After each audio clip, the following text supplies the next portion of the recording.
अस्सलाम वालेकुम। आज हम बात करेंगे निमोनिया के बारे में। निमोनिया बेसिकली हम चेस्ट इन्फेक्शन को कहते हैं। बेसिकली ये लंग्स के अंदर इन्फेक्शन हो जाता है, यानी हमारे लंग्स के अंदर जो अल्वेओलाई होते हैं, जिन्हें हम एयर सैक कहते हैं, उनके अंदर फ्लूइड या फिर पस एक्यूमुलेट हो जाता है, तो उस कंडीशन को हम निमोनिया कहते हैं। अब ये पस और ये फ्लूइड कहाँ से आता है?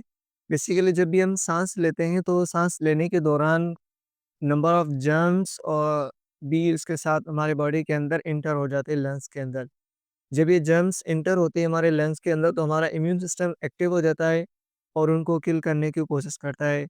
जब वो किल हो जाते हैं तो उसकी सूरत में वहाँ पे कुछ इन्फ्लेमेशन होती है और वही इन्फ्लेमेशन हमारे फ्लूइड और पस का सबब बनती है। फिर अगर हम काज़ेज़ की बात करें कि ये निमोनिया क्यों होता है, तो बेसिकली ये एक इन्फेक्शन है और इन्फेक्शन मोस्टली बैक्टीरिया या फिर वायरस की वजह से होता है। अगर हम निमोनिया की बात करें तो ये समटाइम फंगल इन्फेक्शन की वजह से भी हो सकता है। बैक्टीरिया एंड वायरस तो कॉमन है, इनकी वजह से हो सकता है, लेकिन समटाइम ये फंगल इन्फेक्शन की वजह से भी हो सकता है।